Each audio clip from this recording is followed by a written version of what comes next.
Hello, everybody. Hey! And welcome to the White Hatter Check YouTube out the news new show. tech. This is new tech that we're using. I mean, how cool is this? Some of the stuff that we're getting that we're kind of playing with now. Yeah, we have a camera on a jib now. Yeah. So Cool. that's been fun over the last week getting that set up. I mean, that's just one of the kind of angulations and stuff that it does, but we've incorporated it into our live broadcasting now, right? It just adds a whole different shtick on what it is that we're doing. Hey, guess who was presenting today? Well, we both were. We both were, because we're both wearing ties. That's to tell, right? Like if we're wearing our ties and that kind of stuff in our vest, it says, "Hey, we're presenting." You had like, what grade was it this morning? Grade 4-5. Yeah, and then I had a senior this afternoon. I just finished the senior program. Again, 13 presentations scheduled this week, Brennan. 13. Woohoo! We're presenting in Washington State, BC, Alberta, Saskatchewan, Ontario. Yeah. Yeah.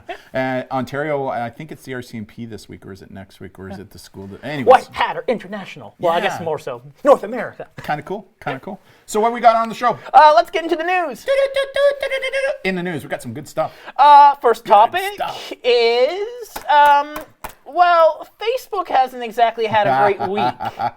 Facebook has been kind of sad. And I like how they picked that picture. Good job, Gizmodo. Poor Zuck.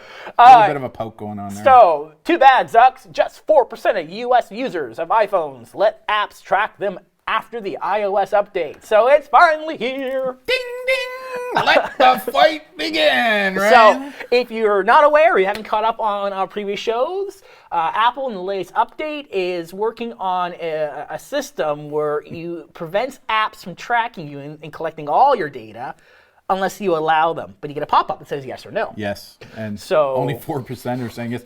In fact, I just read an article today that I think WhatsApp, who owns what app? Facebook is now saying, hey, listen, if you don't allow the Facebook, then you'll no longer be allowed to use what app. They're kind of fighting back right now. So I'm sure this isn't going to affect Apple. In fact, it'll probably benefit who? What app? Oh, Signal. Signal, right? Like, yeah. Oh, they're also in the news as well. But I mean, the reality is, if you want to use a secure app, I would use Signal before I'd ever use WhatsApp, anyways, right? So, but let that ding ding. So, it's like a cage match going on right now. 4% of users in the U.S. done in the survey, and then the figure jumps to only 12% worldwide. So targeted ads on Facebook aren't going to be all that effective. What? The battle begins! Yeah. Speaking of Facebook, we got something else going on here. So, bad week for Facebook. Speaking of Signal and Facebook, here we go. Facebook blocked Signal from using ads to show Instagram data collection. Okay, what's going on here? Okay, so Signal's been kind of rebellious in the last month or so. We spoke about that last show, actually. They haven't. They're up to a little bit of mischief. They're definitely doing things to help consumers understand privacy, security. Oh, and let's not kid ourselves. It's getting them PR, which means it's going to drive more traffic to them to just join up. I mean, like, come on, it's brilliant from a business standpoint. So what Signal did is they made these ads, and this is an example of the ads they made. Now, so these are the actual ads. Literally, the ad they made is this blue box with text. Now you see some of those texts, they're highlighted. Like K-pop Berlin, new baby move, pregnancy exercises. So if you're not familiar how targeted ads work, basically you put in some keywords on a population or a group of people you want to see your ad. Right. So in those ads, those are the keywords they used as also shown in the text image. As a way to show people going, oh, I like K-pop, and then I got this ad talking about K-pop, highlighting K-pop, as a way to kind of expose this tracking and what keywords Instagram attaches to you based off what you like. I love it. So Instagram, owned by who? Facebook. Didn't like this, so they blocked Signal's ad account from going through with this. I absolutely love it. So, up to mischief. Again, Facebook definitely is not. Wasn't a good week for him. Was not happy last week. No. You could tell that by the pote that was on Zuck's face. That wasn't. Yes, go figure. They choose that picture from the Senate hearings. Fitting. Right? Yeah. So it's, on a side note, though, it makes my little heart quiver to see that the issues of privacy are becoming way more. I mean, this is something we've been saying for like 5 years, right? Like in all our presentations, we're kind of known for saying everything that we post online is public, permanent, searchable, exploitable, copyable, shareable, and for sale, right? Like really pushing the privacy issue. So it's kind of nice to see that it's now starting to come to the forefront. Oh, it's now coming to the forefront, which is kind of cool, right? I should start using that camera. It's kind of cool, right? Like I really kind of like it, right? But it's kind of cool that it's now coming to the forefront that we're doing, that privacy is becoming such a big deal, right? It really is. Yeah. It's, I mean, well, the criticism is that, Apple and Google are removing these tracking tools, but then does this now just consolidate power in their hands because now they're the ones that control the ads? We're going to see what goes on. I mean, but from a privacy standpoint, I wrote an article. It's on Facebook. It's not really an article, but it is. On Facebook? Well, yeah. The irony. I love Facebook to connect with parents. Like, there you go. Facebook is our landing page for parents where we update it daily. But I did an Instagram poll of teens that asked them, would they rather want their cameras on or off during online learning? Because I read a really good study that was done on university students where they found that 90% of university students said they'd rather it off. So I thought, well, let's check with teens. So anecdotally, I sent out the thing, and 83% of teens stated that they would rather have them off or on. And one of the reasons a number of teens were saying was privacy issues, which is kind of neat, right? Because they're now thinking about privacy is now becoming top of mind for Gen Zs, right? Not so much about the millennials. We still have an issue. Not all millennials, but boomers for sure. Millennials, some millennials. But the new Gen Zs, and I just learned about Generation Alpha. Generation Alpha are for students who are now born in 2010 and beyond, right? They're known as Generation Alphas. So it's really kind of neat to see how the education on privacy issues are now kind of starting to stick, right? So it'll be interesting to see where that goes. And like you say, it could position Apple or Google or Insta, whatever, right, in positions where they become even more of a monopoly. But I mean, it'll be interesting. But good on Signal. I mean, what a great PR. I mean, because that's what it is. It's a PR job that they're using to drive more traffic to their app. Brilliant. So.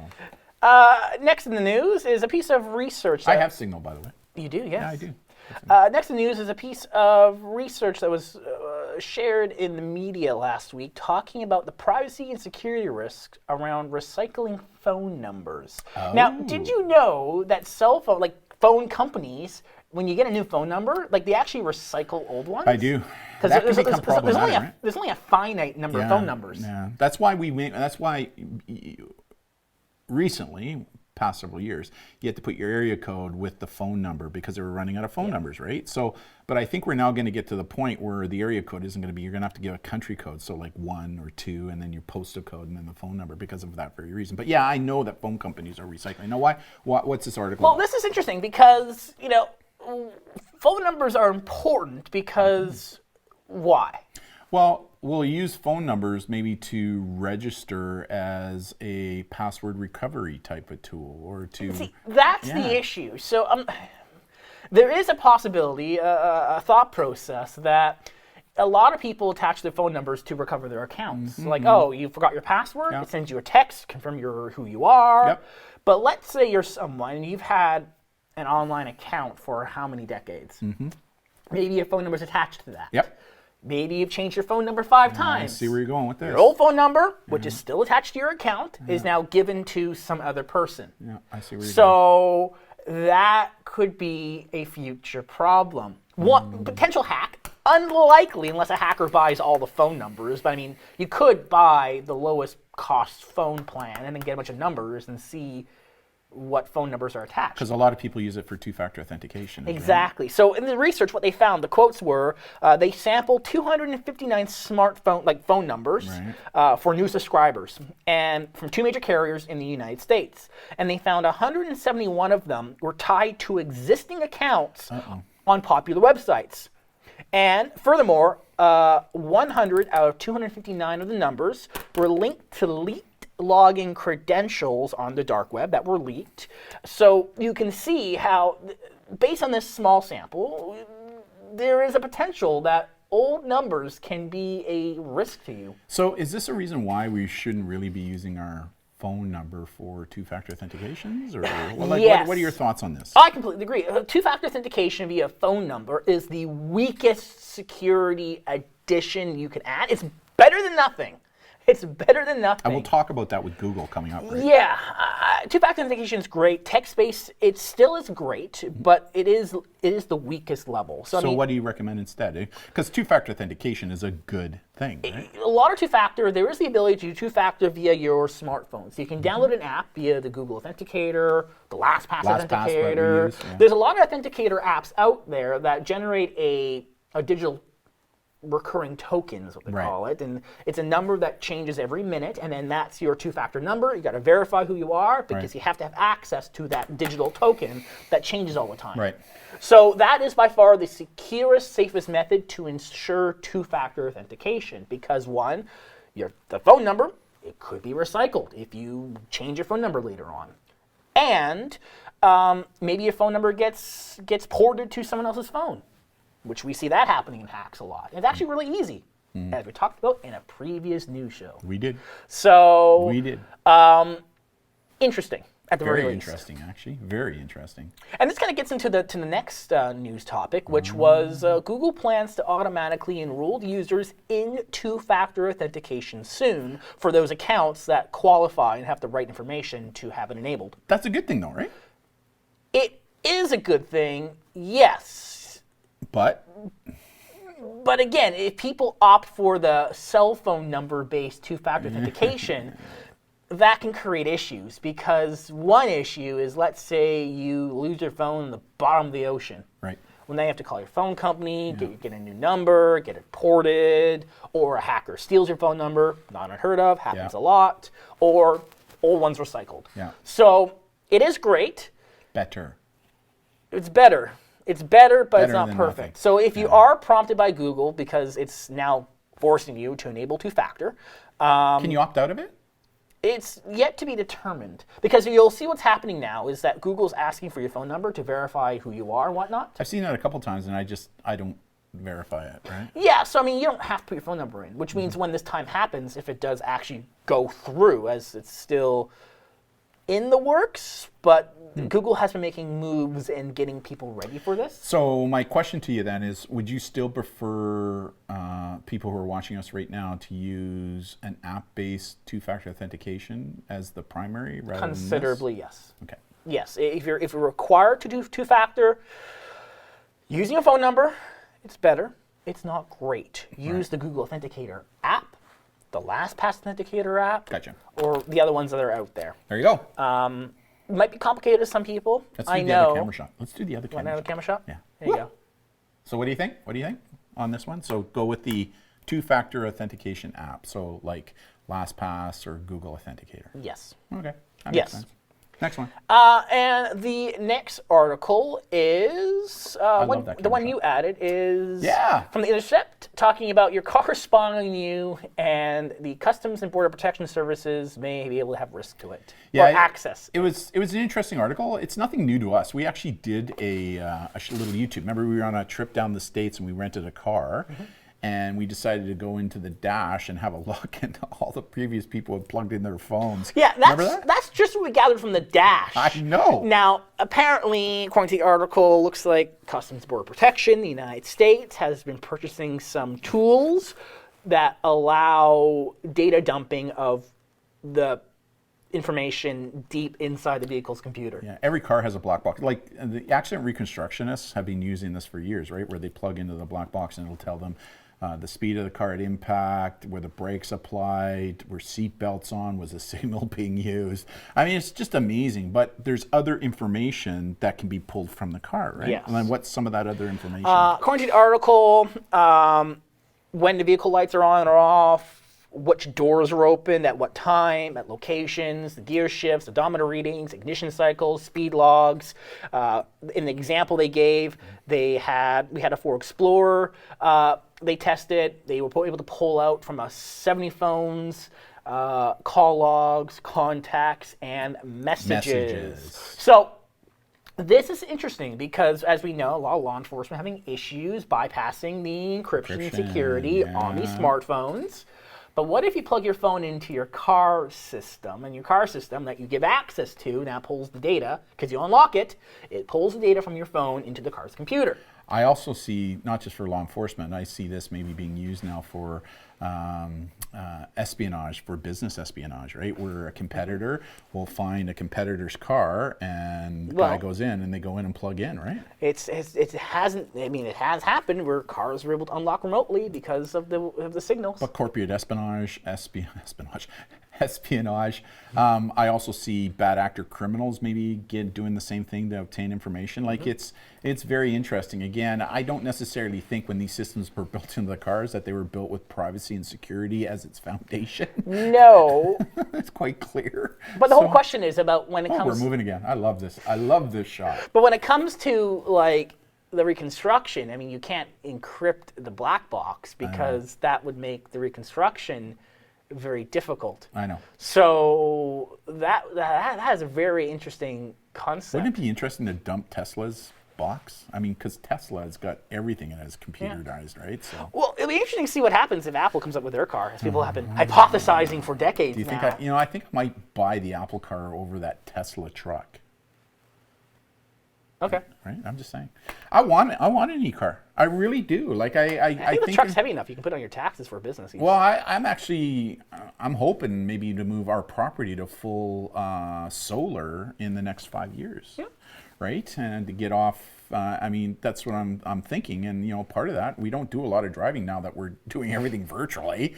And, you know, getting an electronic car, man, the mileage that you're getting out of these things, like there's some now that you can get 700-800 miles, kilometers, right? Like that's, for around town, what better way to do that, right? No more gas. Kind of cool, right? So, but it's interesting. But as you said, we've also on the news show talking about how people are hacking into cars, right? Like being able to take control of the steering and the brakes and the wipers and the music. I didn't add it, but I think it was the last show. I didn't add it because it didn't fit in the show topics, but there was a person who were able to hack Tesla cars via a drone. Yeah. I mean, so, I mean, like, I know.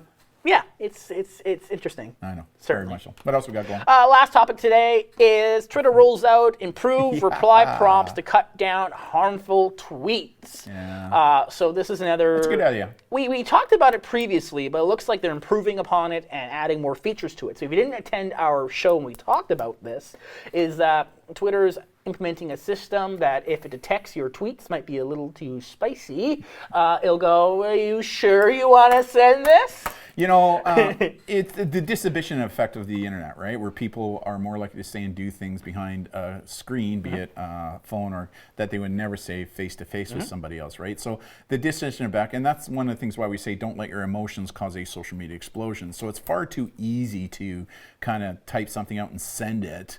And so I think this is a great idea. And I think that article, they actually said that their experience, the anecdotal stuff that they're getting back is about 35% of people, 35 to 40, maybe it was a little higher, but I think it was around the 30 to 40% decided not to send the tweet after they were prompted on this. So I actually think that this is a good idea. It should have come out a lot sooner. What'll be interesting to see is if the AI also picks up on emojis now, right? So because of some of the things that emojis mean, like I wonder if it'll pick up on, you know, the eggplant and the cherries, you know, the camel humps and all that kind of stuff. So, you know, it'll be very interesting to follow this and to see how the AI, but overall, I kind of like the idea. I mean, that should actually be on every platform. I was going to say, it'd be kind of cool to see if this is successful as we're getting some initial numbers that show it is doing something. Yeah. So it'd be kind of cool to see this on every platform. I agree. Yeah, any place where there's any kind of text-based communication, it would be nice to say, hey, listen, before you send this, maybe take a breath first and think about it. I mean, because sometimes you'll also type things, and if your auto is correct is on, like mine, you're typing something, and sometimes when you read it, you don't read what is actually there because you already got it in your mind. Happens to me all the time. I know. So this might also be a really good way. It does happen to you all the time, actually. So it'll actually give you an opportunity. You can't make sense of my text. No, you what can't. did you say? What was that? But it's a great idea because again, it just makes the sender or the author think twice before they send it. Yeah. Because I don't know how many times, even we're all guilty of this, where you send it and you go, wish I could recall that. Like, I really shouldn't have sent that. So this is maybe a really good cooling off mechanism. I like the idea. I think it's a positive thing. It should have been around a lot sooner, but maybe the technology just wasn't there. Maybe the technology has now matured to the point where it gives them the ability to do this. So I mean, we're seeing YouTube. Tip of my white hat to Twitter for doing this. YouTube now, when you post a video, like it will pre-scan it for copyright violations before it goes live now. So I think, given this AI is a lot more intelligent and can work in real time better now, I think that makes a lot of sense. I agree. So tip of our white hat, right? I think it's a great step, right? It's kind of neat to see now how a lot of these platforms are starting to put in protections like this, right? So yeah. Cool. Good camera. I like this. I really like this jib. Do the jib thing. Get over there. Yeah, I kind of like this, right?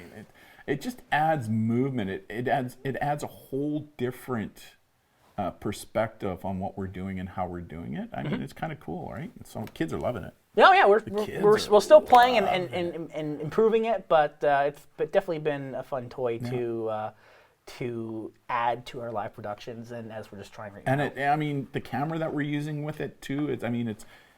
You called it chunky, right? It just looks like we're in CNN News, right? Like that's basically what it looks like. It's pretty cool. Yeah, pretty cool. Alrighty. Yeah.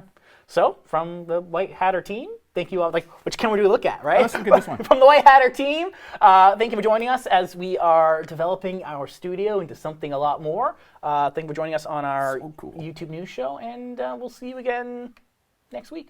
See you, everybody. Bye. Bye now.